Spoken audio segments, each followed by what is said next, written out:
biar kita semua benar-benar boleh merasakan bahwa Tuhan hadir di tempat ini, sehingga ibadah yang kita lakukan benar-benar menjadi satu ibadah yang memberkati, yang mengubah hidup kita semua, sehingga hatinya Tuhan boleh disenangkan.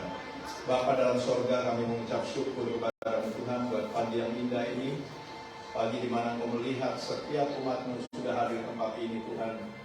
Mereka sudah mempersiapkan hati, pikiran mereka. Mereka ingin sekali berjumpa dengan Tuhan melalui ibadah pada pagi hari ini. Tuhan, kami mengundang Engkau hadir di tengah-tengah umat-Mu, agar ibadah yang kami lakukan bukan hanya sebagai satu ibadah rutinitas, tetapi mereka benar-benar merasakan bahwa kehadiran Tuhan sanggup mengubah segala sesuatu. Dan setiap umat Tuhan yang datang di tempat ini dengan persoalan, dengan sakit penyakit, dengan masalah, apapun Tuhan yang menjadi beban-beban hidup mereka, mereka boleh bersaksi bahwa ketika mereka datang ke rumah-Mu, boleh berjumpa dengan Tuhan, ada satu perubahan, ada kuasa yang mereka boleh alami, Tuhan, sehingga umat-Mu benar-benar merasakan bahwa mereka sangat-sangat membutuhkan Tuhan dalam hidup mereka, karena mereka percaya bahwa tanpa Tuhan kami ini tidak ada apa-apanya. Masalah demi masalah terus Tuhan menghantui hidup kami, dan kami tidak bisa melepaskan diri dari setiap persoalan masalah, kecuali kalau Tuhan mau tinggal dalam hidup kami. Dan kami percaya segala sesuatu Tuhan akan ubah.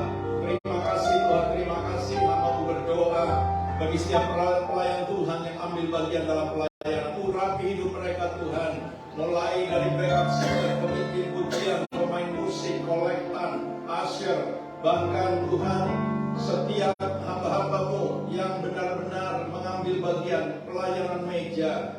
Bahkan Tuhan, sound system yang Engkau sudah panggil mereka, urapi mereka semua Tuhan, supaya mereka benar-benar boleh menjadi alat yang berguna bagi nama Tuhan. Begitu juga hamba-Mu Tuhan, yang Kau percayakan untuk menyampaikan isi hati-Mu, biarlah hati umat-Mu benar-benar boleh terbuka oleh setiap firman yang Kau sampaikan. Mereka boleh menangkap, mengerti, dan melakukannya, sehingga kebenaran yang mereka tangkap benar-benar memerdekakan hidup mereka semua. Tidak ada lagi Tuhan segala sesuatu yang mengikat hidup mereka, tetapi mereka mau benar-benar mengutamakan Tuhan lebih dari segala sesuatu. Segala kuasa-kuasa roh jahat yang masih bercokol dalam ruangan ini, kami bersatu hati untuk mengusir mereka di dalam nama Yesus. Kami mengundang Allah Roh Kudus, kuasai jalannya ibadah dari permulaan, pertengahan hingga pada akhirnya, sehingga ibadah ini benar-benar boleh mempermuliakan nama Tuhan.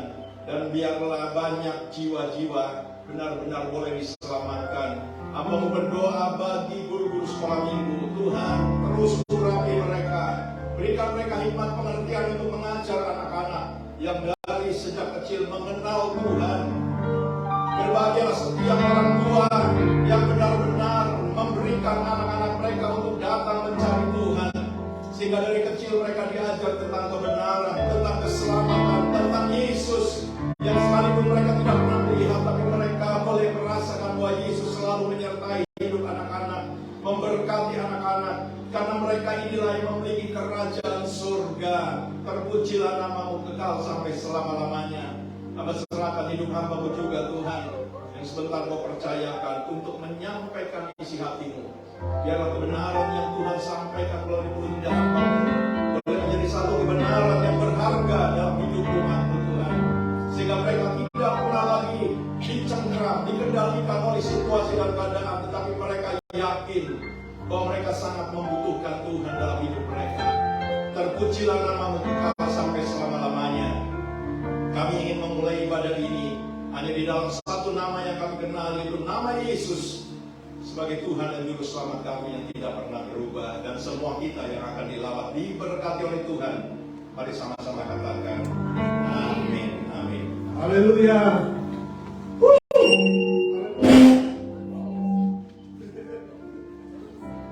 Check sound. Sorry, number 3. Haleluya. Luar biasa saudara. Amin. Saudara, Tuhan Yesus sudah bangkit bagi kita. Amin. Sudah siap memuji Tuhan? Ya. Amin.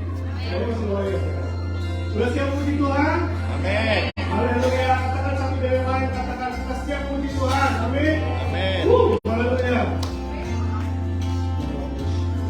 Haleluya. Dan sembah dia saudara. Dia layak ditinggikan. Dia Tuhan yang besar. Amin. Haleluya.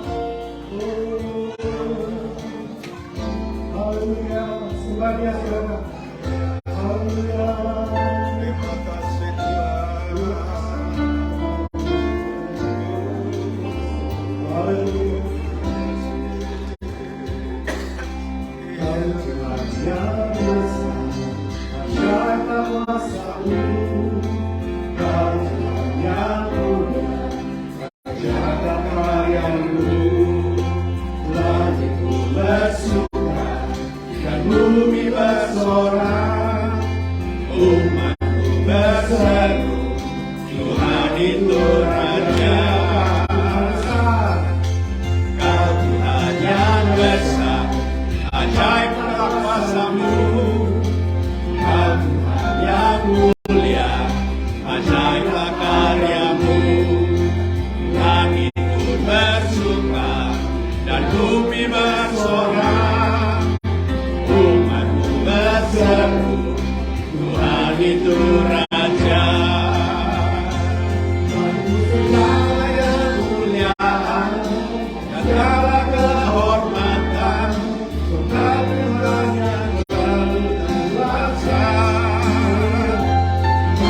segala kemuliaan dan segala keagungan, segala puji syukur bagi Tuhan. Saudara katakan Tuhan besar, Kau Tuhan besar. Tuhan yang besar, ajaiblah kuasa-Mu. Kau Tuhan yang mulia, ajaiblah karya-Mu. Langit pun bersuka dan bumi bersorak, umat-Mu berseru, Tuhan itu Raja. Segala kemuliaan dan segala kehormatan, Kau Tuhan yang Maha Kuasa. Bagi-Mu segala kemuliaan dan segala keagungan, segala puji syukur bagi Tuhan. Amin. Haleluya. Segala kemuliaan dan segala kehormatan, sebab Tuhan yang penuh kuasa. Bagi-Mu segala kemuliaan dan segala keagungan, segala puji syukur bagi Tuhan. Bagi segala kemuliaan dan segala kehormatan, sebab Kau Tuhan yang penuh kuasa. Bagi-Mu segala kemuliaan dan segala keagungan, segala puji syukur bagi Tuhan. Bagi-Mu segala kemuliaan dan segala kehormatan, sebab Kau Tuhan yang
Amin. Suka nama Yesus.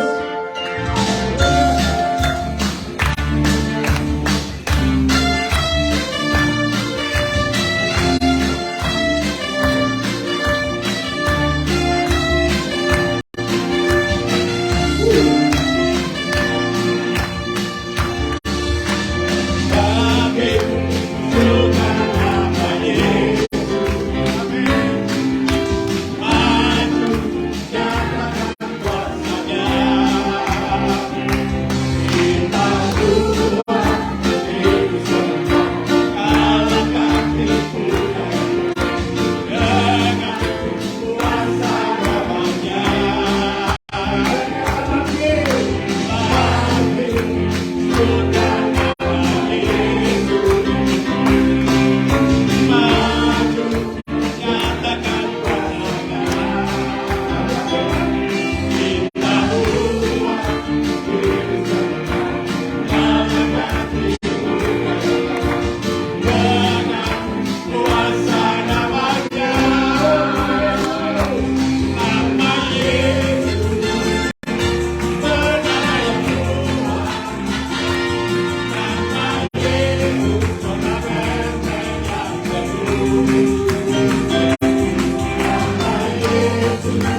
Kami menyembah Tuhan sekali lagi. Haleluya. Terima kasih Tuhan. Terima kasih Tuhan buat kebangkitan-Mu Tuhan. Terima kasih buat kuasa-Mu Tuhan itu curahkan Tuhan. Terima kasih Tuhan, terima kasih-Mu Tuhan. Darah-Mu yang begitu berharga Tuhan, Kau curahkan dalam hidup kami Tuhan. Sehingga kami dapat mengalahkan setiap musuh-musuh kami Tuhan. Dan kami beroleh hidup yang berkemenangan Tuhan. Terima kasih Tuhan.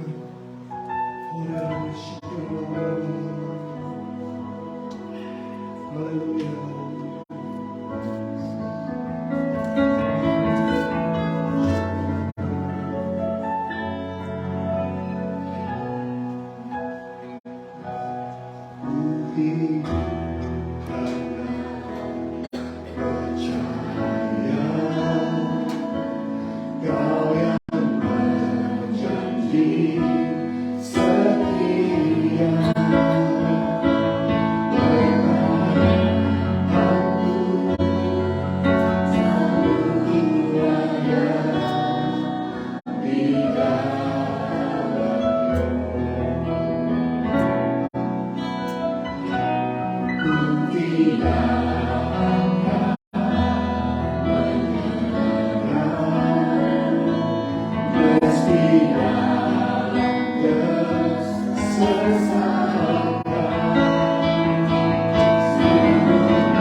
Puja Tuhan yang besar, yang telah berjanji dan sanggup menggenapi imanku bersemangat percaya kuasa-Nya.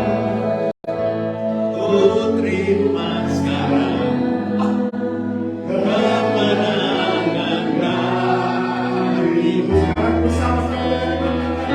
Aku punya Tuhan yang besar, yang tak berjanji dan sanggup menggenapi imanku bersemangat percaya kuasa-Nya. Ku terima sekarang kemenangan darimu.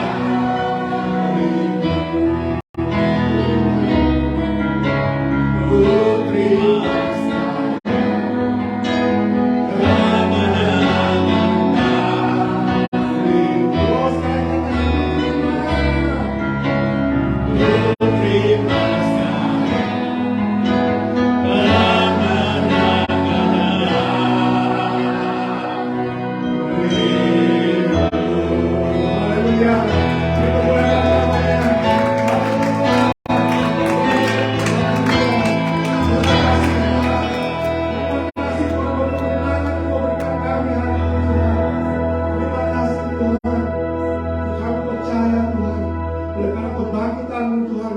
Ku terima kuasa kebangkitan daripada Engkau Tuhan.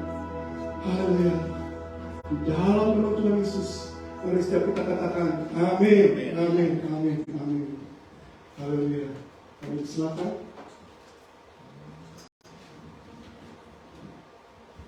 Offering time. Yeah. So excited ya. Hari ini kita mau belajar dari satu tokoh yang benar-benar menginspirasi kehidupan saya. Gitu. Kita buka ayatnya dulu dari Kejadian 26 ayat 6. Kejadian 26 ayat 6. Udah ketemu?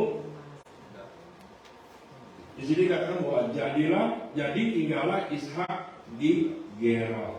Terus kita lompat ke ayat 12.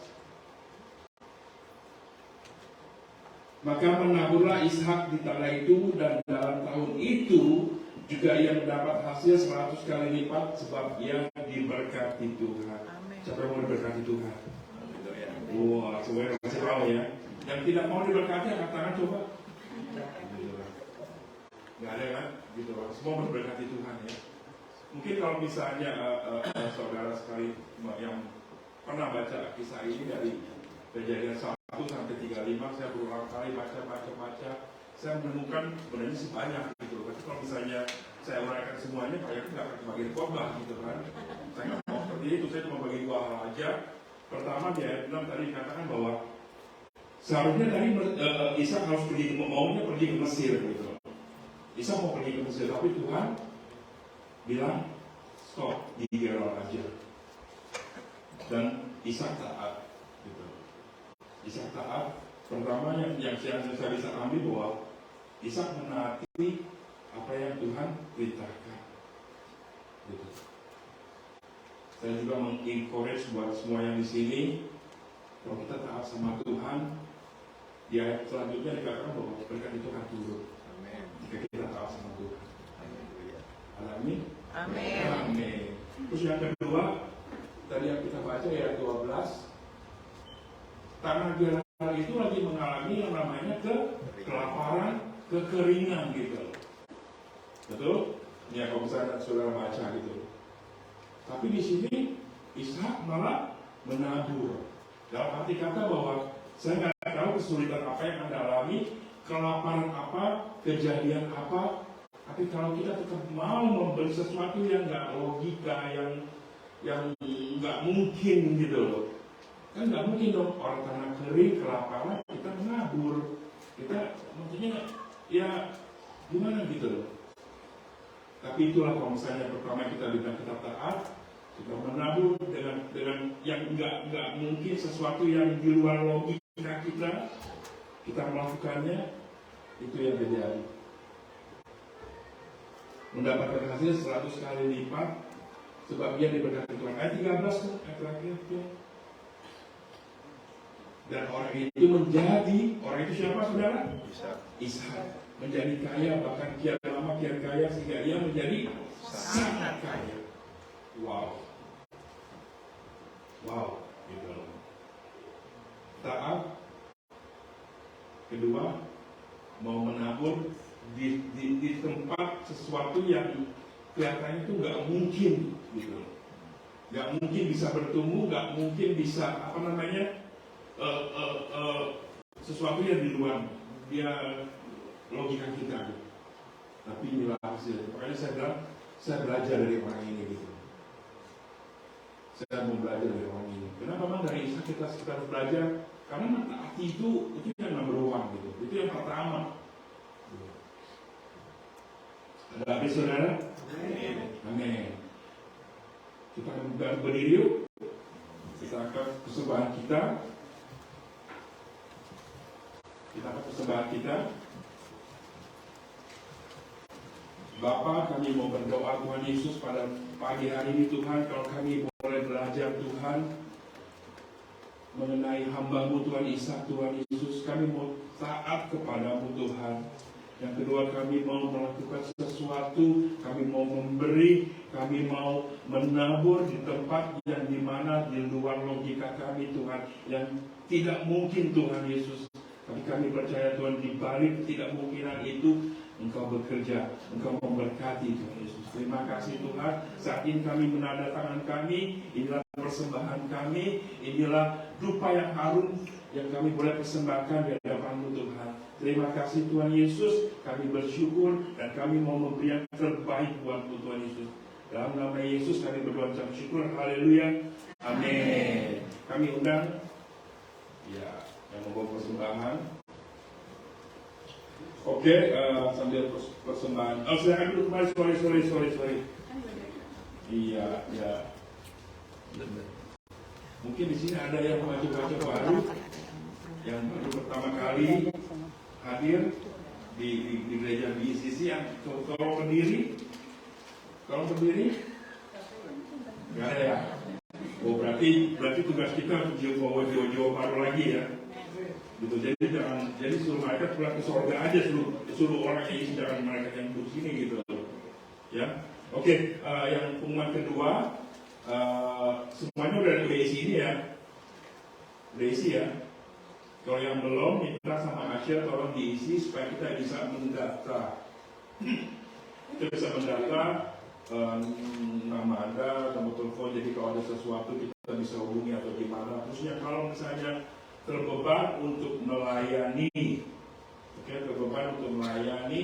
tolong isi kalau mau jadi interesting, jadi volunteer. Nanti para asyir atau itu bisa hubungin orang-orang yang di dalamnya. Kayak contohnya misalnya saya mau volunteer di bagian asyir, dia bisa menghubungi Pak Yani, atau saya mau volunteer sebagai singer atau musik, bisa hubungi saya atau siapa gitu. Terus mau di sekolah minggu bisa hubungi saudari Janet atau Ibu Santi gitu kan, seperti itu gitu. Atau yang mau jadi bawa firman Tuhan boleh hubungi Pak Yakub juga gitu. Kami tersedia gitu. Itulah pengumuman kita pada saat ini, dan saya undang Pak Yakub.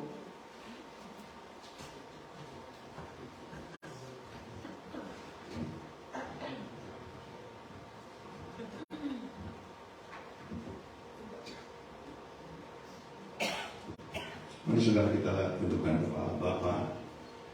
Sekarang kami membuka hati kami mau mendengar suara-Mu. Karena kami membutuhkan firman-Mu yang boleh menjadi pelita bagi kaki kami dan terang bagi jalan kami. Kami tahu dunia ini semakin hari semakin gelap, semakin rusak, semakin jahat, dan kami sangat membutuhkan Tuhan dalam hidup kami, agar kami boleh menjalani menjalani hidup sampai pada saat Tuhan datang kembali.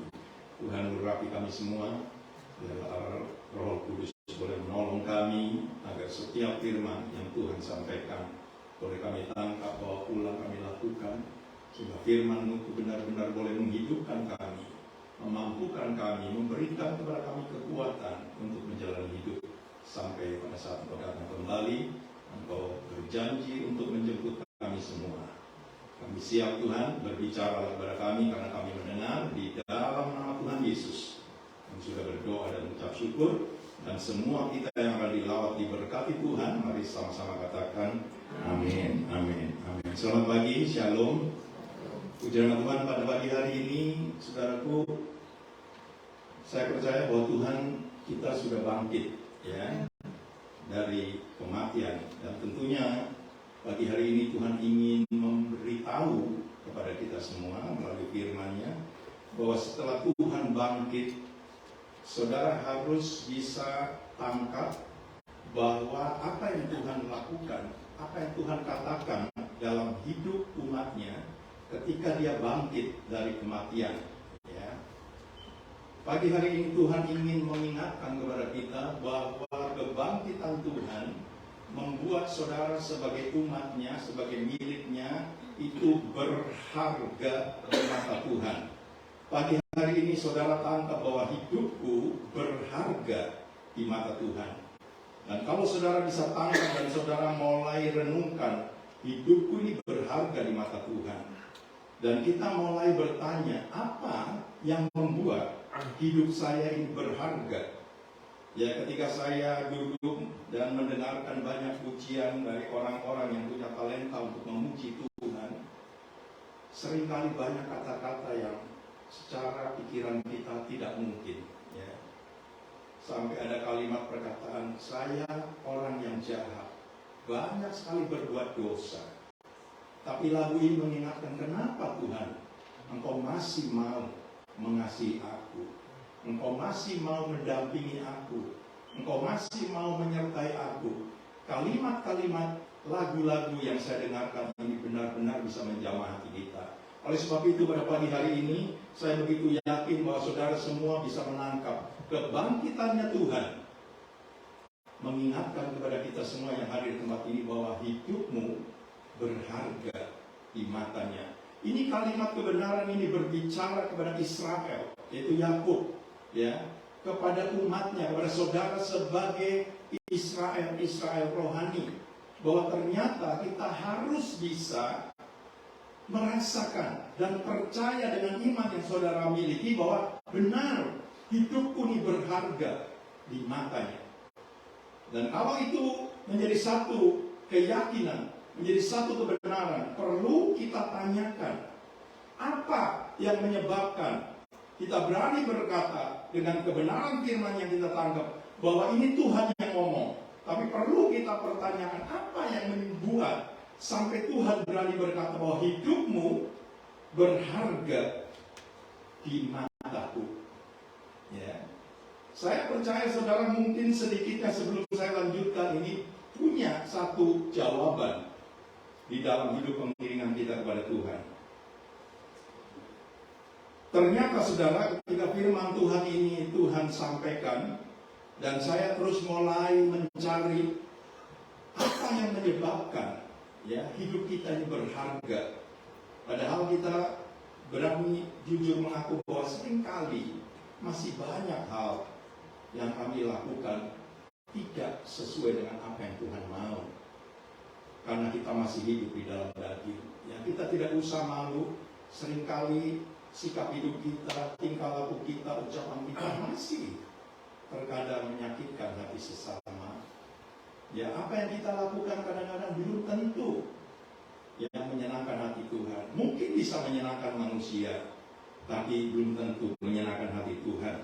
Tetapi saya tangkap saudaraku, ketika firman Tuhan ini Tuhan ingin sampaikan kepada jemaat di sisi yang dikasihi Tuhan, katakan kepada mereka bahwa hidupmu berharga di mataku, karena ternyata saudaraku firman Tuhan berkata sebab ada harta di dalam kehidupan semua umat percaya. ada harta. Dan saya percaya saudara semua, kalau saudara punya barang dan bisa berkata kepada orang, ini barang mahal, ini barang berharga. Ya, sekalipun ada yang barang yang namanya aspal ya. Kalau sudah tahu namanya aspal, nanti tanya aja apa artinya aspal. Ya, tetapi saya mau beritahu bahwa hidup saudara benar-benar apa yang Tuhan katakan berharga. Ternyata karena ada harta, ada nilainya di dalam hidup saudara. Apa itu?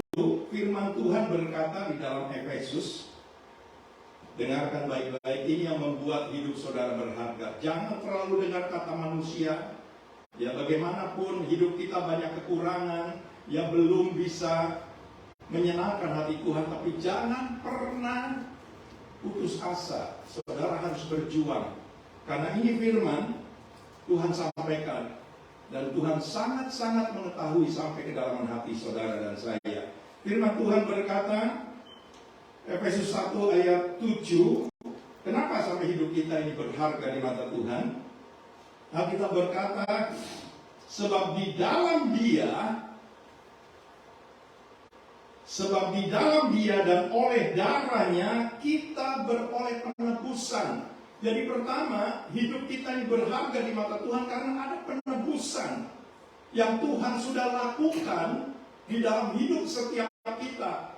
Jadi kita tidak perlu lagi dicengkram oleh segala macam beban, persoalan dan lain sebagainya, tapi Tuhan sudah melakukannya. Tadi nyanyian berkata bahwa kalau dia berjanji, dia mampu menggenapi janjinya. Dia mampu melaksanakan apa yang dijanjikan kepada saudara dan saya. Dan jelas sebab di dalam dia dan oleh darahnya kita beroleh penebusan, yaitu pengampunan dosa menurut kekayaan kasih karunia-Nya. Ini pertama, kalau saudara bertanya kenapa hidupku berharga di mata Tuhan, karena ada penebusan, ada pengampunan.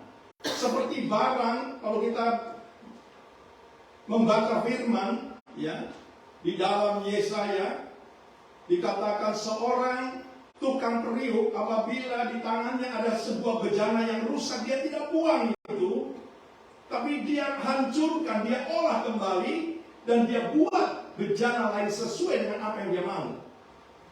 Jadi saudaraku, kalau hidup kita berharga di mata Tuhan, ingat, Tuhan tidak pernah buang saudara. Ya, karena apa? Karena Tuhan melihat ada harta yang dia sudah berikan bagi umatnya, jemaat BCC, yaitu apa? Penebusan. Dan itu dibayar bukan dengan harga murah, tapi dengan darah yang mahal. Bukan darah binatang. Darah kita mungkin juga bisa dihargai, tetapi darah Kristus adalah sangat-sangat mahal, di mana dunia tidak bisa memberikan itu kepada kita. Jadi jelas sekali saudaraku, kalau kita bertanya kenapa hidupku berharga, karena pertama ada penebusan, ada pengampunan dosa. Semua perbuatan kita yang mungkin manusia masih ingat dan lain sebagainya, tapi ingat, ketika Tuhan Yesus bangkit, dia sudah bayar itu lunas semua, sehingga kita tidak boleh lagi dicengkram oleh apa yang pernah kita alami. Itulah sebabnya Paulus berkata, apa yang aku lakukan, aku melupakan semua apa yang di belakangku. Jangan sampai kita ditarik oleh si jahat untuk mengingat kembali dan hidup lagi apa yang di belakang kita, tapi arahkan pandangan kita kepada seorang yang namanya Yesus, yang sudah membayar lunas itu semua, sehingga kita berharga di matanya. Ayat 14 dikatakan, dan Roh Kudus itu adalah jaminan bagian kita sampai kita memperoleh seluruhnya. Roh Kudus menjadi jaminan yang membuat saudara dan saya benar-benar berharga, yaitu penebusan yang menjadikan kita milik Allah. Oh, ternyata hidupku berharga karena aku ini miliknya Tuhan. Saya percaya kalau saudara punya barang mahal dan itu milik saudara, bukan milik orang lain, saya begitu yakin saudara pasti pelihara, jaga, simpannya, hati-hati, tidak sembarangan. Dan kalau hal itu saudara bisa tangkap, saya begitu yakin, bagaimana dengan Tuhan?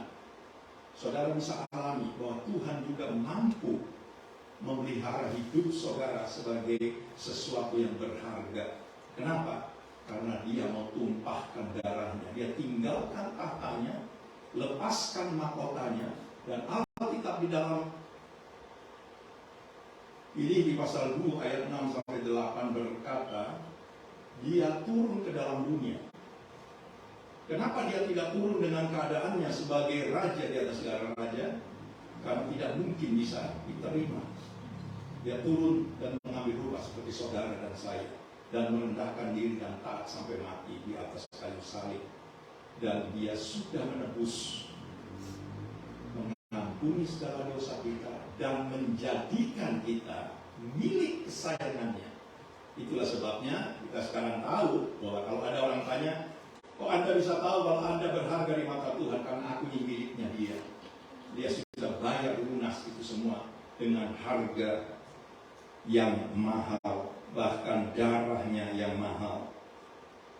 Ada kebenaran firman Tuhan yang lebih meyakinkan lagi kepada kita bahwa kita berharga di mata Tuhan. Ketika 1 Petrus 1 ayat 18 dan 19 berkata, sebab kamu tahu bahwa kamu telah ditebus dari cara hidupmu yang sia-sia. Ketika barang itu tidak berguna lagi, saya percaya manusia juga punya satu pengertian bahwa untuk apa dipertahankan barang yang sudah mungkin rusak, tidak ada gunanya.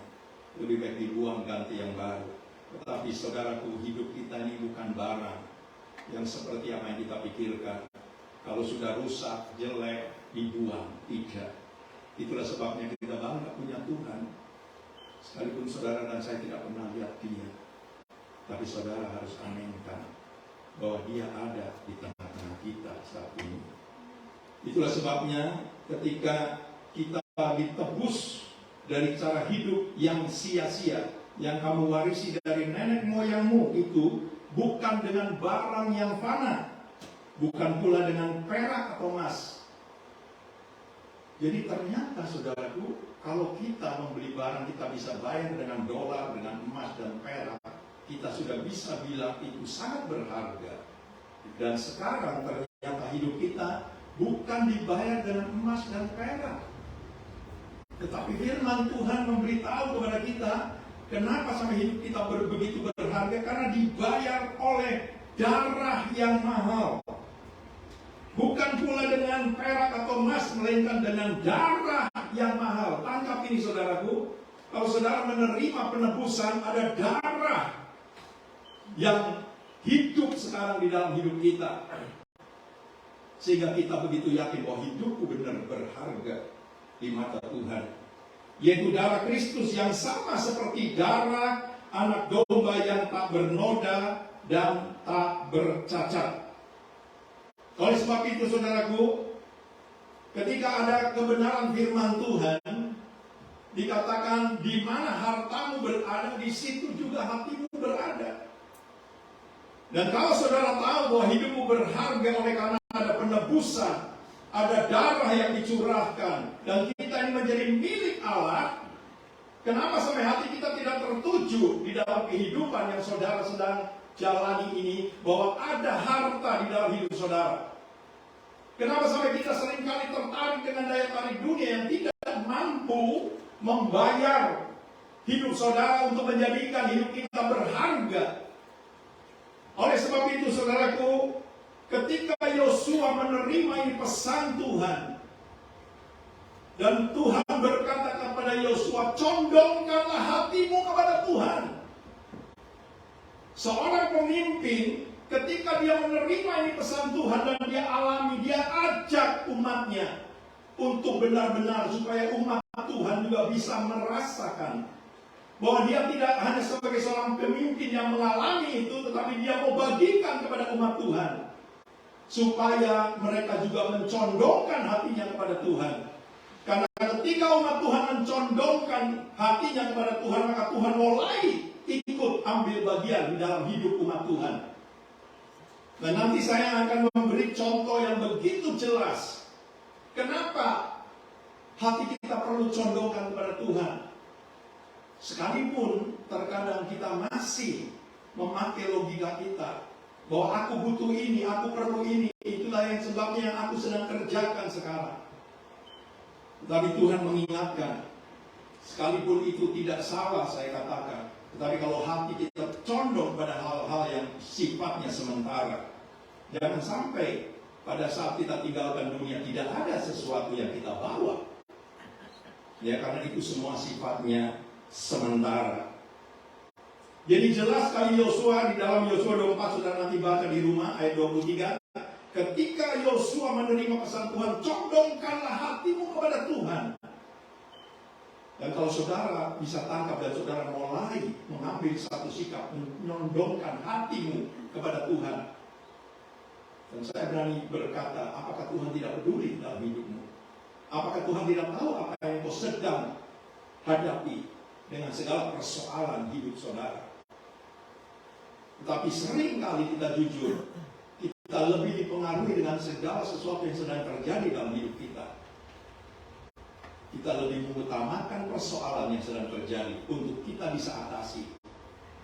Dan kita mengabaikan bahwa Tuhan mampu bekerja sesuai dengan firman-Nya berkata dalam Roma 8:28. Kita tahu sekarang bahwa Allah turut bekerja di dalam segala sesuatu untuk mendatangkan kebaikan bagi setiap orang yang mengasihi Dia, yaitu orang yang benar-benar terpanggil di dalam rencananya, sehingga mereka semua bisa menerima apa yang Tuhan kerjakan.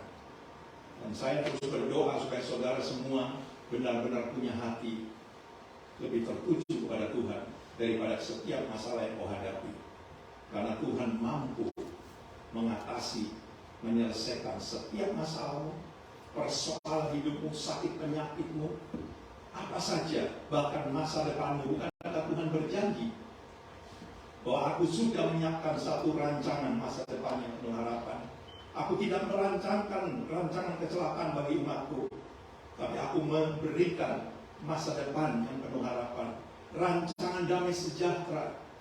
Apakah dunia pernah menawarkan itu kepada kita? Kita harus jujur, dunia tidak pernah menawarkan itu kepada kita. Tapi dunia mau membuat kita menjadi budaknya.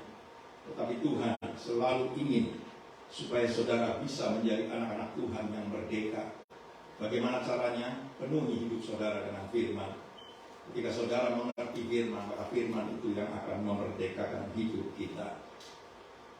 Bagaimana dengan kehidupan yang kita berani berkata bahwa hidup berharga? Bisakah ini hilang dari janji Tuhan yang Tuhan janjikan kepada kita? Saya berani berkata bisa, kalau kita tidak tahu bagaimana caranya untuk memelihara ini. Kalau saudara bisa memelihara bahwa hidupmu tetap berharga di mata Tuhan, bahkan Alkitab berkata sampai masa tuamu, sampai rambutmu putih, kalau saudara bisa pelihara, engkau tetap berharga di mata Tuhan. Tetapi kita harus jujur. Kita bertanya, berapa lama Tuhan aku bisa jalan ini? Dan banyak sekali kesaksian lagu demi lagu ketika saya dengarkan. Umumnya banyak manusia, anak Tuhan, orang Kristen, ya, itu gugur di tengah jalan oleh karena dia tidak bisa atau tidak mampu memelihara ini harta yang Tuhan berikan kepadanya. Oleh karena banyak hal. Kalau begitu bagaimana caranya supaya hidup kita ini benar-benar bisa tetap berharga sampai pada saat waktunya selesai, ya, dan kita dipanggil Tuhan? Ada ayat yang mengingatkan kepada saya di dalam Mazmur 116 ayat 15. Berharga kematian semua orang yang dikasihi Tuhan. Wow. Kalau kita benar-benar berharga, kita harus bisa merasakan kasih-Nya Tuhan yang membuat kita lebih lagi mengasihi Tuhan. Sehingga kalau Alkitab berkata kematian berharga, kematian semua orang yang dikasihinya, saya mulai merenungkan bagaimana ya orang ini waktu dia hidup. pasti luar biasa. Matinya ini berharga, apalagi waktu hidupnya. Saya bisa kasih contoh tentang kehidupan seorang rasul yang namanya Paulus, sehingga dia berani berkata bahwa hidup adalah Kristus, mati adalah keuntungan. Saya dengar banyak orang kalau dia sudah divonis dokter, mukanya langsung berubah. Ya, ini umumnya sebagai manusia daging. Ya, dia tidak bisa lagi menunjukkan satu muka yang berseri-seri, bersuka cita dan lain sebagainya. Tetapi yang dia bisa pancarkan adalah muka yang muram, karena dia tahu bahwa hidupnya akan berakhir oleh karena penyakit. Oleh sebab itu, saudaraku, ada ayat yang mengingatkan kepada kita agar kita tetap bisa berharga di mata Tuhan sampai akhir hidup kita. Kalau kita buka dalam Amsal 4 ayat 20 sampai 23, saudara catat ini dan saudara renungkan kembali supaya benar-benar ini bisa hidup dalam hidup kita. Pada saat kita terus mengikut Tuhan, kita pelihara ini agar janji Tuhan juga boleh tetap hidup dalam hidup kita. Bagaimana caranya supaya hidup kita tetap bisa berharga sampai akhir hidup kita?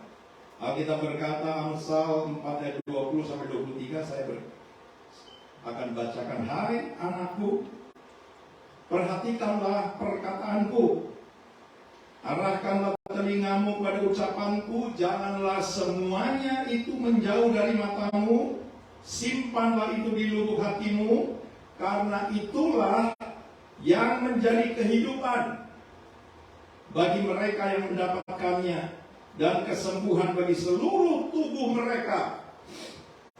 Jagalah hatimu dengan segala kewaspadaan, karena dari situlah terpancar kehidupan yang berharga.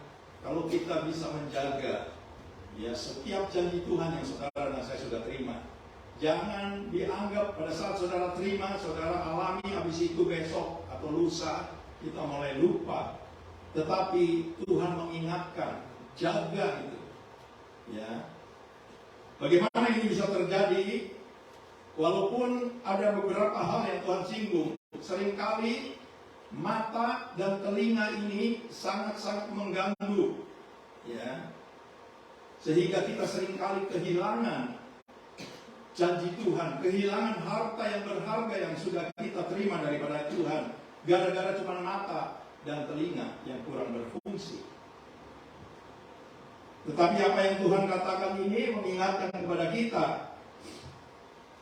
asal kita bisa tetap jaga hati, saya percaya mata dan telinga ini bisa nurut juga. Ya, karena seringkali dunia ini membuat sesuatu yang menarik untuk kita bisa lihat, kita dengar, sehingga kita punya hati condong kepada dunia. Karena daya tarik dunia seringkali menggiurkan. Oleh sebab itu, ketika firman ini Tuhan sampaikan, saya begitu yakin dan percaya, jagalah hati kita dengan segala kewaspadaan. Kalau hati setiap anak Tuhan benar-benar mengalami satu namanya memiliki security, protection yang luar biasa, maka mata dan telinga kita ini bisa kita kendalikan. Ya. Tetapi kalau kita tidak mampu untuk menjaga, maka kita akan hanyut ya, di dalam segala daya tarik yang dunia sodorkan. Mungkin kita akan bertanya, berapa lama kita harus bisa jaga hati kita? Mungkin kalau saya jawab sesuai dengan apa yang saya bisa tangkap, ini tidak mampu kita terima. Ya. Karena apa yang Tuhan mau supaya kita bisa menjaga hati selama 24 jam, 7 hari 1 minggu, artinya setiap hari, setiap waktu. Mungkin ada orang bertanya, gimana Pak kalau saya tidur? Tetap bagaimanapun itu harus dijaga. Bagaimana caranya? Nanti kita akan tahu bahwa Tuhan itu menyediakan cara yang memang tidak bisa diterima oleh logika kita. Jadi kalau kita mau supaya hidup kita tetap berharga di mata Tuhan, kita harus bisa menjaganya dengan segala kewaspadaan. ya setiap waktu, supaya pada akhirnya saudara bisa merasakan ada kebahagiaan di dalam kehidupan kita. Dunia boleh aja bergelora, ya kita dengar ada banyak sekali malapetaka terjadi ya di hari-hari belakangan ini. Sehingga orang mulai berkata, anak baru umur 9 tahun, siapa yang punya tanggung jawab ketika anak ini dihabisi oleh orang-orang yang tidak bertanggung jawab? Orang sudah tidak punya lagi yang namanya rasa aman, mau ke bank takut, karena terjadi berita-berita ketika orang ke bank, atau ada orang yang dihinggapi roh jahat, bawa senjata dan dia berondong ke orang semua tanpa ada alasan yang pasti kenapa sampai ada orang sudah tidak punya lagi belas kasihan. Tetapi apa yang kita dengar dari Tuhan itu, Tuhan benar menyatakan di hari-hari terakhir. Kalau saudara baca dalam 2 Timotius atau 1 Timotius, keadaan umat manusia menjelang kedatangan Tuhan.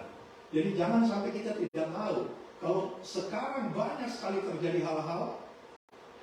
Mari kita tangkap bahwa ini memang Tuhan izinkan terjadi. Ya, menjelang kedatangan Tuhan, dunia ini bergelora. Manusia ini mulai pertama, Alkitab berkata, dia sudah tidak peduli sama orang lain, dia hanya memikirkan dirinya sendiri, tidak punya kasih, tidak punya belas kasihan. Ya, yang ada kebencian, dendam dan lain sebagainya, iri hati. Tapi itulah yang Tuhan ingatkan kepada kita. Apakah kita akan terpengaruh dengan hal itu? Tidak. Tetapi dengan bergeloranya ini dunia, dengan masalah demi masalah terjadi, yang membuat banyak manusia menjadi ketakutan, tapi kita mau terus menjaga hati kita. Bagaimana caranya? Condongkanlah hatimu kepada Tuhan. Kata firman Tuhan, ketika engkau mau mencondongkan hatimu kepada Tuhan, disitulah saudara dan saya mengalami damai sejahteranya Tuhan, penyertaannya Tuhan, sukacitanya Tuhan. Sekalipun telinga kita tetap mendengar ada banyak berita yang menakutkan, maka kita selalu ditarik oleh daya tarik dunia. Tapi kalau saudara punya hati benar-benar mau dijaga, dan saudara berjuang untuk menjaga hatimu, dari situlah kita mulai sadar, oh benar ya, ketika aku mau berjuang menjaga hati, memberi makan hatimu dengan kebenaran firman Tuhan.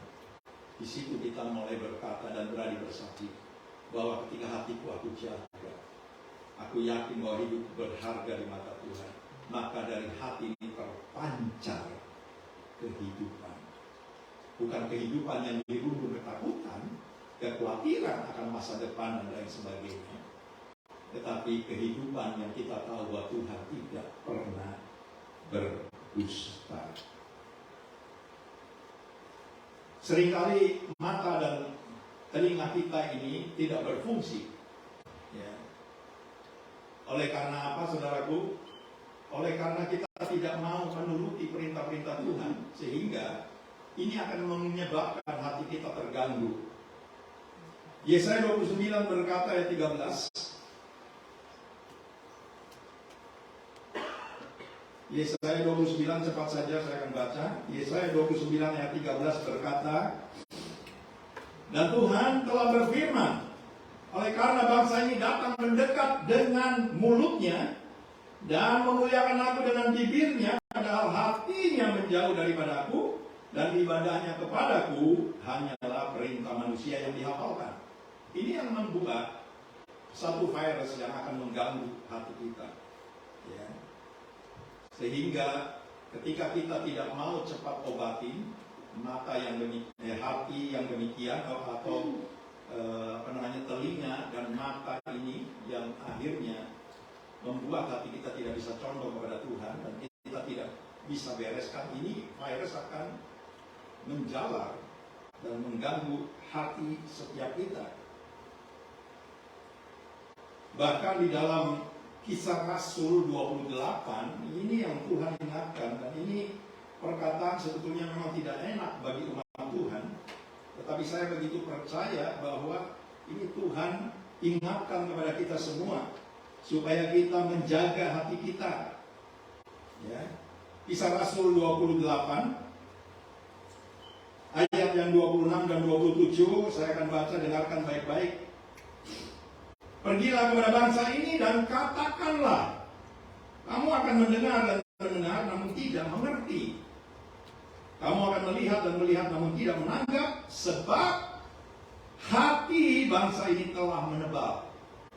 Ya, kalau hati kita menebal artinya keras. Kalau hati menebal berarti kepala juga jadi ikut keras. Ya. Kalau diberitahu biasanya tidak bisa terima.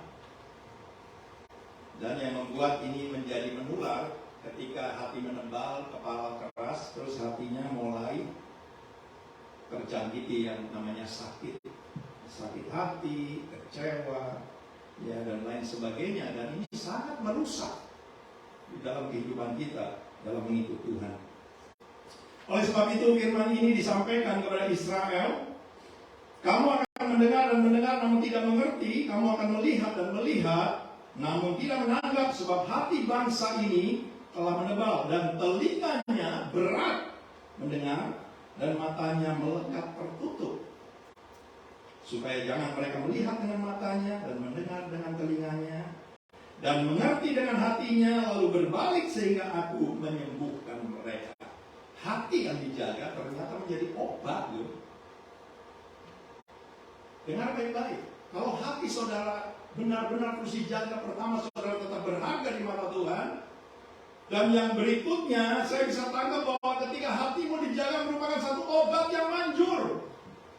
Kalau sampai pandemi yang kita lewati bukan menjadi satu kesombongan, tetapi saya melihat campur tangan Tuhan bagi jemaat Tuhan di tempat ini, tidak ada satupun jemaat bisnis yang terkapar. Oleh karena apa? Oleh karena saudara mau jaga hati saudara. Itulah sebabnya firman Tuhan berkata, hati yang gembira adalah obat yang manjur. Makanya periksa hatimu. Jangan sampai kau menyimpan dendam, iri hati, sakit hati, tapi bersihkanlah hatimu. Supaya hatimu yang terus dijaga, dibersihkan, dipenuhi oleh kebenaran firman menjadi satu obat yang manjur. Di dalam segala masalah, persoalan yang kau hadapi, kau klaim kebenaran firman. Tuhan bukankah kau berkata bahwa hati yang gembira adalah obat yang manjur, tapi semangat yang patah mengeringkan Tuhan. Ketika semangatmu untuk mengasihi Tuhan, untuk melayani Tuhan, untuk beribadah kepada Tuhan mulai kendor, saya ingatkan, hati-hati. Mungkin aja hatimu sudah mulai gundah-gulana. Tapi apa yang Tuhan ingatkan ini menjadi satu kebenaran yang saya begitu yakin dan percaya. Dan jangan paksakan untuk menjaga hati dengan kekuatan kita. Dan saya akan beritahu bagaimana caranya supaya kita bisa menjaga hati selama 24 jam, 7 hari 1 minggu. Dan berarti setiap saat kita harus jaga hati kita. Dan firman Tuhan jelas berkata, dalam Zakaria 4 ayat 6, Tuhan ingatkan kepada kita, bagaimana caranya kita menjaga hati kita setiap saat. Bukan dengan kekuatan kita, kepandaian kita. Tetapi Alkitab berkata, maka berbicaralah ia, katanya, inilah firman Tuhan kepada Zerubabel, bunyinya, bukan dengan keperkasaan dan bukan dengan kekuatan, melainkan dengan rohku. Kita perlu roh penolong, dan Tuhan tahu itu bahwa umat Tuhan harus menerima itu janji Tuhan.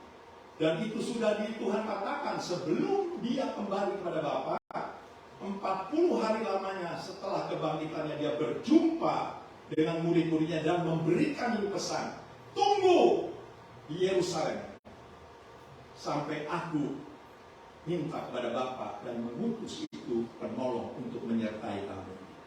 Jadi waktu Tuhan Yesus masih hidup dalam dunia, kita lihat pengiringan murid-murid gak beda jauh dengan kita. Malah lebih parah, dia ikut Tuhan, melihat Tuhan punya perbuatan dan lain sebagainya. Pelayanannya masih ada yang menyangkal, masih ada yang gak percaya. Jadi saudaraku, kalau kita renungkan ini, apakah Tuhan buang mereka?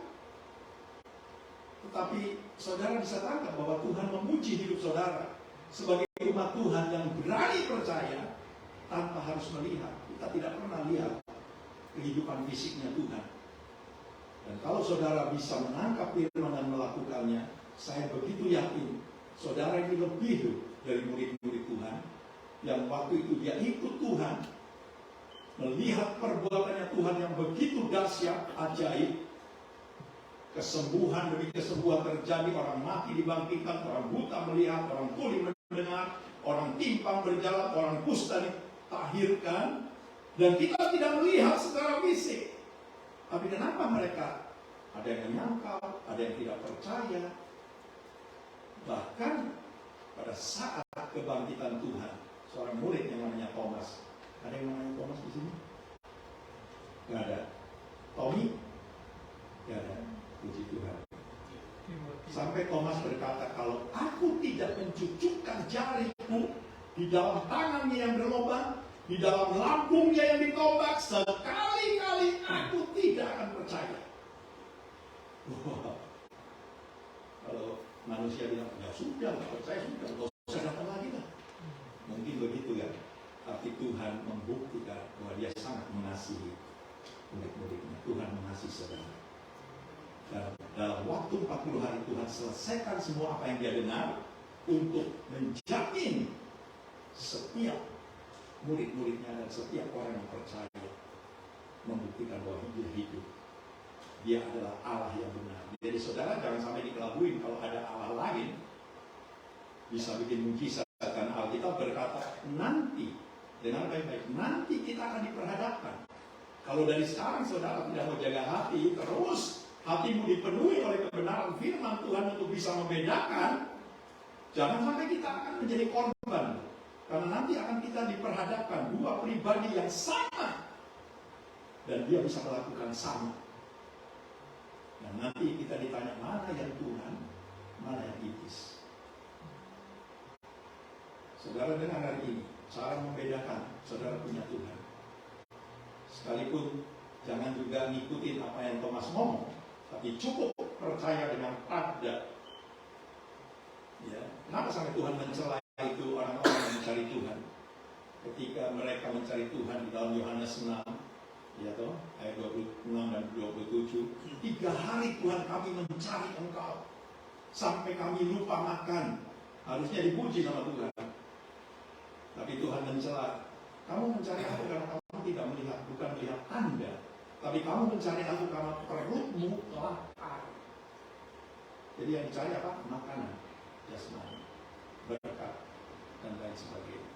Tapi Tuhan mengingatkan, kalau kamu lihat Anda, maka kamu tidak mencari oleh karena ingin makan, tetapi lebih daripada makanan yang hanya bisa menghidupkan sementara. Tetapi Tuhan menjanjikan kalau kamu makan daging anak manusia dan minum darahnya, kamu mendapat bagian di dalam aku. Kamu hidup selama-lamanya. Puji nama Tuhan. Oleh sebab itu saya ulangi. Maka berbicara ia katanya, indah firman Tuhan kepada Zerubabel, bunyinya bukan dengan keperkasaan dan bukan dengan kekuatan, melainkan dengan rohku, firman Tuhan semesta alam. Bagaimana caranya untuk kita bisa menjaga hati kita 24 jam? Mari terima roh Tuhan. Karena Dia yang akan menyertai, memberitahu, mengajar, mengingatkan setiap firman yang Tuhan sampaikan. Dan tugas Sang Penolong menguatkan saudara, ya, terus mendampingi saudara untuk saudara tetap berjalan di jalan-jalannya Tuhan. Sekalipun banyak ya kelok-kelok, daya tarik dan lain sebagainya, tapi ketika saudara berjalan bersama seorang penolong, Dia akan menuntun saudara. Bahkan Alkitab berkata, sekalipun Tuhan izinkan kau berjalan di dalam lembah kekelaman, engkau tidak pernah takut. Karena apa? Ada seorang penolong yang menyertai hidupmu. Saya akan akhiri ini sebagai sebuah contoh. Ini kebenaran. Kenapa begitu gampang manusia dengan segala latar belakangnya, ya, kedudukannya, pangkatnya dan lain sebagainya, Ketika dia benar-benar mengandalkan Tuhan, dia bisa seperti apa yang Tuhan janjikan, dia akan naik dan tidak pernah turun.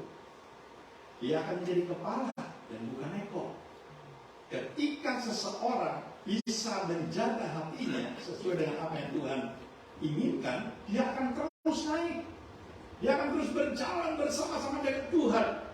Tetapi ada waktu ketika seseorang lengah saja sedikit, dan dia sudah tidak sadar lagi bahwa dia sudah melenceng jalannya, tidak lagi mengandalkan Tuhan, tidak lagi hatinya dijaga, maka sekecap itu juga hidupnya hancur. Mungkin di dalam kita membaca firman kita bertanya, kenapa Tuhan? Apakah Kau tidak kasih peringatan? Oh, kasih. Tuhan tidak pernah main hukum, ya. Kalau umatnya melenceng, salah, Tuhan itu adalah Allah yang penuh belas kasihan, Allah yang pengasih dan penyayang, dan Dia punya cara yang luar biasa untuk mengembalikan hidup umatnya. Kalau dia melenceng, kalau dia berbuat salah, berbuat dosa, karena ada kebenaran yang berkata, ya, ketika Yesaya berkata kebenaran orang benar tidak menyelamatkan. Kalau kita baca ini kita bingung. Tapi harus baca sampai selesai. Kebenaran orang benar tidak menyelamatkan pada saat dia jatuh di dalam dosa dan tidak mau bertobat.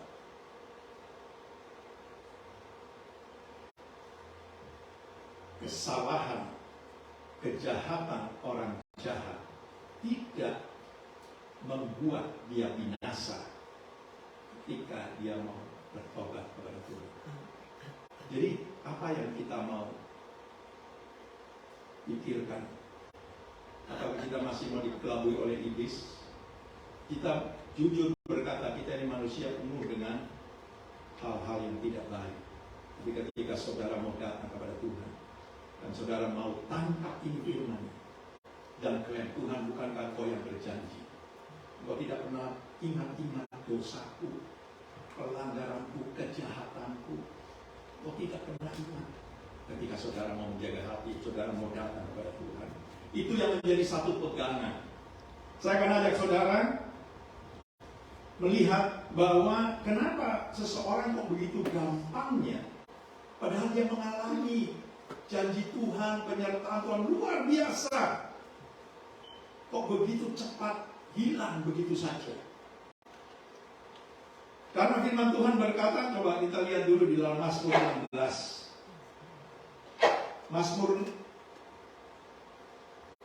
Amsal 16 ayat 5 dikatakan, saudara bisa, Amsal 16 ayat 5 dikatakan begini, setiap orang yang tinggi hati adalah kekejian bagi Tuhan, sungguh ia tidak akan luput dari hukuman. Ini kalimat yang tidak terlalu diperhatikan, tetapi ini menjadi virus lebih daripada COVID-19. Kenapa? Tinggi hati atau dengan kata lain kesombongan ini merupakan kekejian di hadapan Tuhan. Kalau saudara perhatikan orang-orang, saya tidak menghakimi, tapi banyak ya, kesaksian bukti yang nyata, dan nanti kita akan baca dalam firman. Ketika orang menginginkan sesuatu dari Tuhan, dia bisa mengikuti apa yang Tuhan mau, merendahkan diri, terus cari Tuhan siang malam, ya. Dan saya melihat itu, mau hujan lebat, mau badai, mau dingin, mau panas, dia cari Tuhan sampai dia mendapatkan, karena Tuhan tidak pernah berdusta. Orang ini benar-benar rendah hati, mau ditegur, dia mau terima, dinasehati, dia mau berubah dan lain sebagainya. Tapi hanya satu hal yang sangat membahayakan hidup bagi banyak orang percaya, ketika dia tidak bisa menjaga hati. Tadinya rendah hati terus berubah menjadi tinggi hati. Saya banyak mendengar dari anak-anak yang bilang, oke lah Pak, kan dia kan gak nyusahin kita.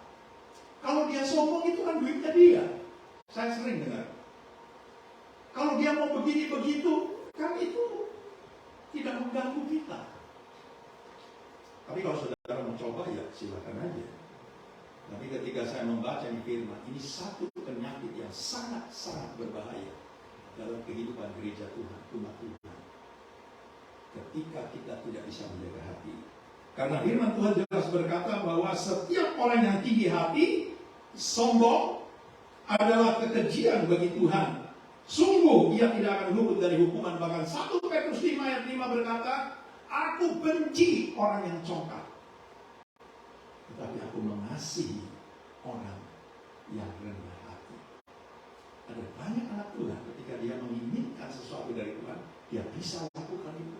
Rendah hati, sabar, setia melayani Tuhan, apapun diomongi apa dia turut. Tapi begitu sampai pada saat dia mendapatkan semuanya,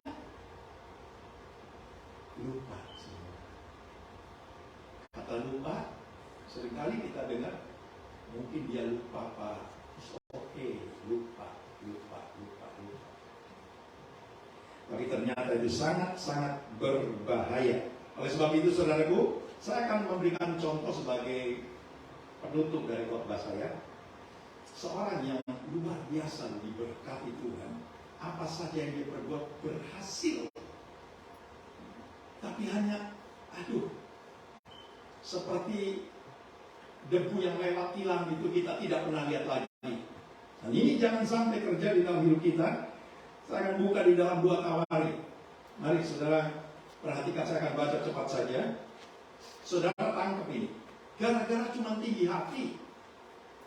Dan apa yang dia lakukan, orang yang tinggi hati, dia tidak lagi nurut kalau diomongin. Wah, dia pakai kekuasaannya, dia pakai jabatannya, bahkan orang yang menasehati, dia bisa bunuh. Bukan biasa. 2 Tawari 26, saya akan baca ayat 1-8, nanti disambung ayat 15-21 sebagai penutup. Ini Raja Uzia, ini luar biasa sebetulnya hidupnya. Dan dia punya nenek moyang juga hidupnya berkenan dari Tuhan. Ya. Segenap bangsa Yehuda mengambil Uzia yang masih berumur 16 tahun. Yang itu 2 kali tahu ada raja didudukan umur 7 tahun. Ada yang 15 tahun, ada yang 25 tahun. Saudara jangan sampai berkata bahwa saya ini masih muda.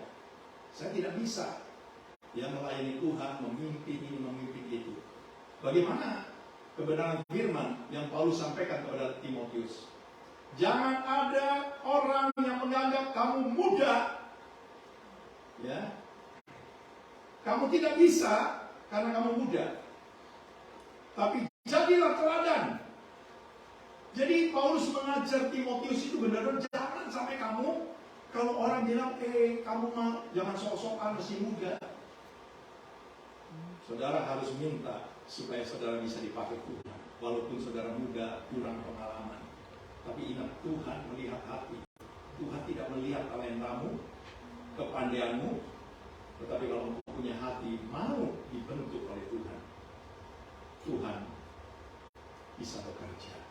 Itulah sebabnya ketika Paulus mengingatkan Timotius, jangan ada orang yang menganggap kamu rendah karena kamu muda. Tapi jadilah teladan. Yaitu di dalam hidupmu, tingkah lakumu, ucapanmu, kasihmu, dan lain sebagainya. Itu cukup untuk membuktikan bahwa hidupmu berharga di mata Tuhan. Segenap bangsa Yehuda mengambil Uzia yang masih berumur 16 tahun dan menobatkan dia menjadi raja menggantikan ayahnya Amasya. Ia memperkuat Elot dan mengembalikannya kepada Yehuda sesudah raja mendapat perhentian bersama-sama dengan nenek moyangnya. Uzia berumur 16 tahun pada waktu ia menjadi raja, dan 52 tahun lamanya. Ini salah seorang raja yang Tuhan percayakan untuk memerintah Yehuda yang cukup lama. Umumnya 40, 20, 25, bahkan ada yang cuma less than 1 year. Ya. Uzia berumur 16 tahun pada waktu ia menjadi raja, dan 52 tahun lamanya yang memerintah di Yehuda. Nama ibunya ialah Yekolia dari Yerusalem, yang melakukan apa yang benar di mata Tuhan, tepat seperti yang dilakukan Amasya ayahnya. Ia mencari Allah selama hidup. Sakaria yang mengajarnya supaya takut akan Allah, dan selama ia mencari Tuhan, Allah membuat segala usahanya berhasil. Saudara dengarkan baik-baik, ketika engkau mau mencari Tuhan, menjaga hati, Tuhan berjanji karena engkau berharga, apapun yang kau lakukan, Tuhan mampu membuat berhasil. Apa yang kita takutkan? Memang kita tidak pernah lihat Tuhan, tapi cukup dengan firman yang saudara bisa tangkap dan saudara imani, saudara lakukan, maka ini juga akan digenapi bagi setiap anak-anak Tuhan. Maka majulah ia berperang melawan orang-orang Filistin dan membongkar tembok Gat, Yakne dan Asdod, lalu mendirikan kota-kota di sekeliling Asdod dan di lain-lain wilayah orang Filistin. Perhatikan, ini luar biasa ketika Tuhan pakai ini Raja Uzia. Segala apa yang dilakukan berhasil. Allah menolongnya terhadap orang Filistin dan terhadap orang Arab yang tinggal di Gur Baal, dan terhadap orang Meunim. Orang-orang Amon membayar upeti kepada Uzia, namanya termasyur sampai ke Mesir karena kekuatannya yang besar. Sambung ayat 15-21, perhatikan. Apa yang terjadi ketika Uzia mulai tidak menjaga lagi hatinya? Yang tadinya dia menurut sekali perintah Tuhan melalui Sakaria. Ia membuat juga di Yerusalem alat-alat perang, ciptaan seorang ahli yang dapat menembakkan anak panah dan batu besar untuk ditempatkan di atas menara-menara dan penjuru-penjuru. Nama raja itu termasyur. Ini luar biasa. Kalau orang menjaga hati dan mau mengikuti perintah Tuhan, Tuhan angkat. Namanya termasyur, apapun yang dibuat berhasil. Jadi nama raja itu termasyur sampai ke negeri-negeri yang jauh, karena ia ditolong dengan ajaib hingga ia menjadi kuat. Ayat 16. Setelah ia menjadi kuat, ia menjadi tinggi hati, sehingga ia melakukan hal yang merusak. Perhatikan sampai di sini, tinggi hati, kesombongan merupakan satu penyakit yang sangat berbahaya bagi kehidupan kita yang mengasihi Tuhan. Ya, lebih daripada kanker. Sangat merusak. Saya ulangi ayat 16. Setelah ia menjadi kuat, ia menjadi tinggi hati sehingga ia melakukan hal yang merusak. Ia berubah setia kepada Tuhan Allahnya dan memasuki bait Tuhan untuk membakar ukupan di atas mezbah pembakaran ukupan. Orang kalau sudah mulai termasyur dan dia menganggap bahwa banyak orang yang memuji, wah Bapak diberkati Tuhan, Bapak dipakai Tuhan dan lain sebagainya. Umumnya manusia itu lupa bahwa karena pujian demi pujian dia lupa bahwa ada hal-hal yang dia tidak boleh lakukan. Tetapi oleh karena jabatannya, oleh karena dipuji orang kalau dia ngomong orang semua ngikut, dia lupa. Sehingga Alkitab berkata bahwa dia masuk ke bait Tuhan untuk membakar ukupan, padahal ini tidak pernah diperbolehkan apapun. Jabatannya kalau raja atau wakil raja, panglima, tidak boleh. Hanya diperuntukkan pada imam yang diurapi Tuhan karena mereka kudus untuk masuk ke dalam rumah Tuhan membakar korban atau ukupan. Tetapi Imam Asaria mengikutinya dari belakang bersama-sama 80 imam Tuhan, orang-orang yang tegas. Mereka berdiri di depan Raja Uzia dan berkata kepadanya, ini puji Tuhan kalau imam masih mau melakukan perintah Tuhan. Biasanya di zaman sekarang, seorang pemimpin dipakai Tuhan, diberkati apapun yang dia lakukan, bahkan orang-orang Lewi, pelayan-pelayan Tuhan tunduk kepadanya dan dia tidak berani menasehati. Karena dia tahu kalau dinasehatin, hilanglah jabatanku. Tetapi puji Tuhan, ini firman Tuhan mengingatkan kepada kita. Mereka berdiri di depan Raja Uzia dan berkata kepadanya, hai Uzia, engkau tidak berhak membakar ukupan kepada Tuhan, hanyalah imam-imam keturunan Harun yang telah dikuduskan yang berhak membakar ukupan. Keluarlah dari tempat kudus ini, karena engkau telah berubah setia. Engkau tidak akan memperoleh kehormatan dari Tuhan Allah karena hal ini. 19. Apa yang terjadi ketika Raja Uzia ditegur oleh Imam Asaria? Ini dia punya sikap, tetapi usia dengan bokor hukuman di tangannya untuk dibakar menjadi marah. Sementara amarahnya meluap terhadap para imam, timbullah penyakit kusta pada dahinya di hadapan para imam di rumah Tuhan, dekat mezbah pembakaran ukupan. Imam kepala Asaria dan semua imam-imam lainnya memandang kepadanya, dan sesungguhnya ia sakit kusta pada dahinya.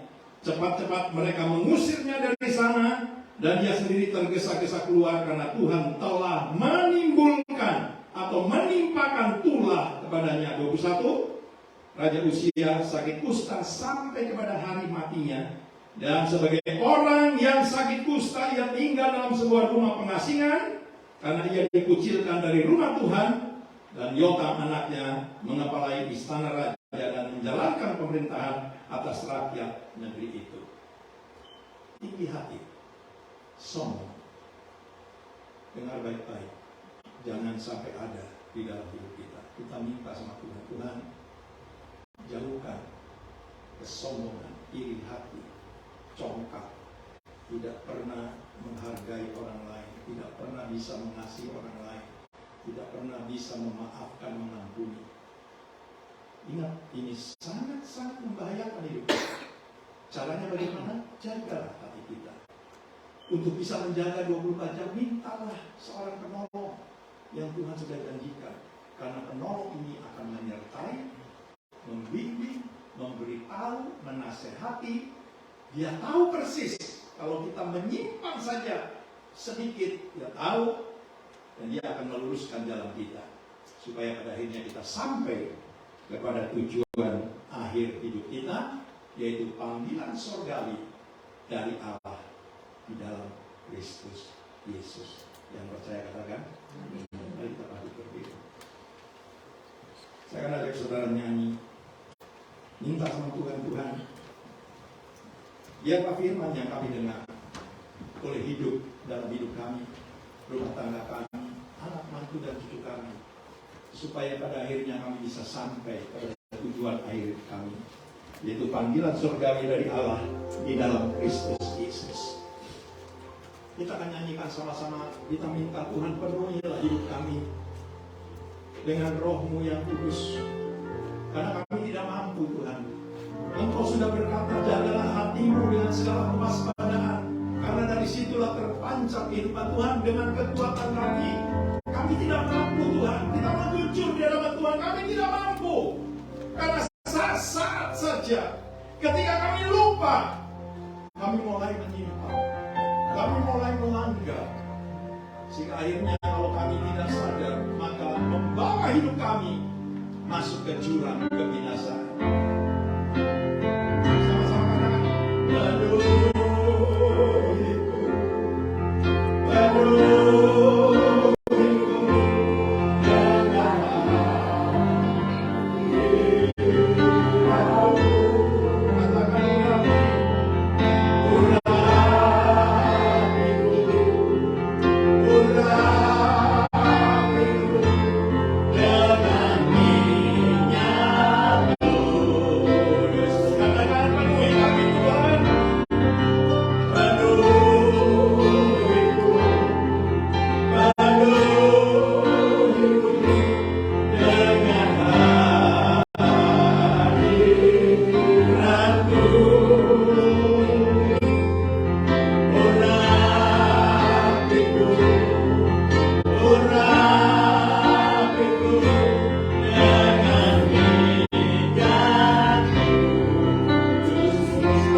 jangan sampai ketakutan, kekhawatiran, masalah menghantui hidupmu, sehingga menutup mata rohanimu. Engkau tidak pernah lihat bahwa kau punya Tuhan yang hebat. Dia sanggup mengadakan yang tidak ada menjadi ada. Kalau kau sedang bergumul di dalam hidupmu, ingat kembali apa yang Tuhan katakan. Kalau kau condongkan hatimu pada Tuhan, Dia mulai turut bekerja. Sekalipun kau belum mengatakan, Tuhan, aku punya masalah, ini dan itu, aku sedang berjuang. Dengan baik-baik Tuhan tahu semua. Yang Tuhan mau, apakah ada kesetiaan dalam hidup? Apakah ada kerendahan hati yang kau miliki sehingga kau berkata, Tuhan, aku tidak bisa hidup tanpa Tuhan. Walaupun aku punya kepandaian, aku punya latar belakang indah itu Tuhan, tapi satu hal yang aku tahu, tanpa Tuhan aku tidak ada apa-apanya. Penuhiku, penuhiku dengan hadiratmu.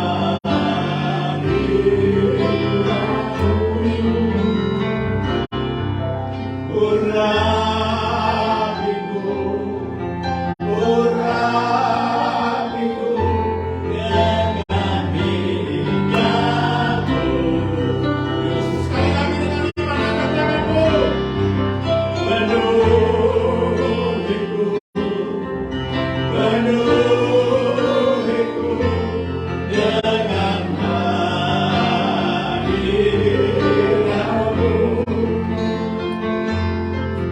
Urapiku, urapiku dengan minyakmu. Dusmu seperti rusa rindu sungaimu.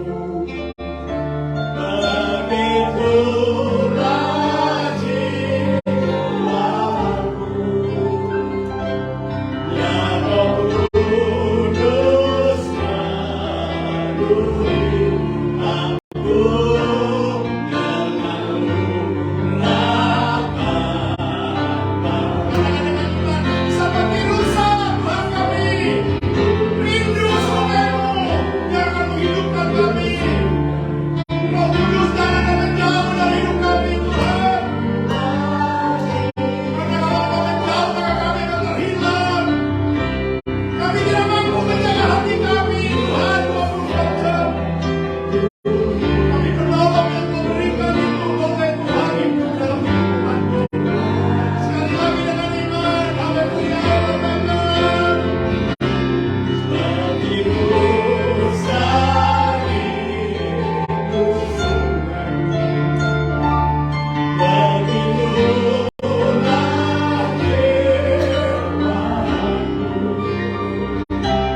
ya Roh Kudus penuhi aku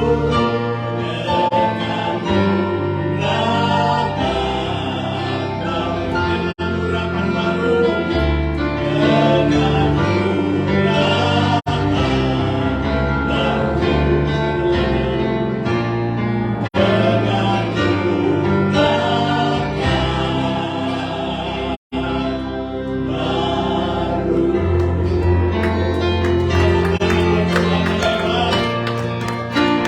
Tuhan yang dahsyat.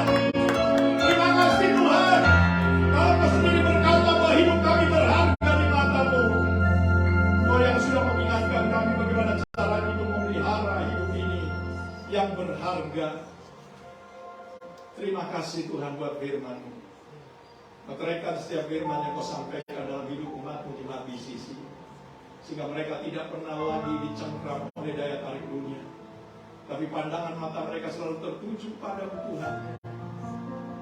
Sekalipun mereka mengalami banyak masalah, pergumulan hidup, Engkau akan melihat bahwa mereka terus mau mencari Tuhan sampai semua kebenaran firman-Mu, janji-Mu nyata dalam hidup mereka.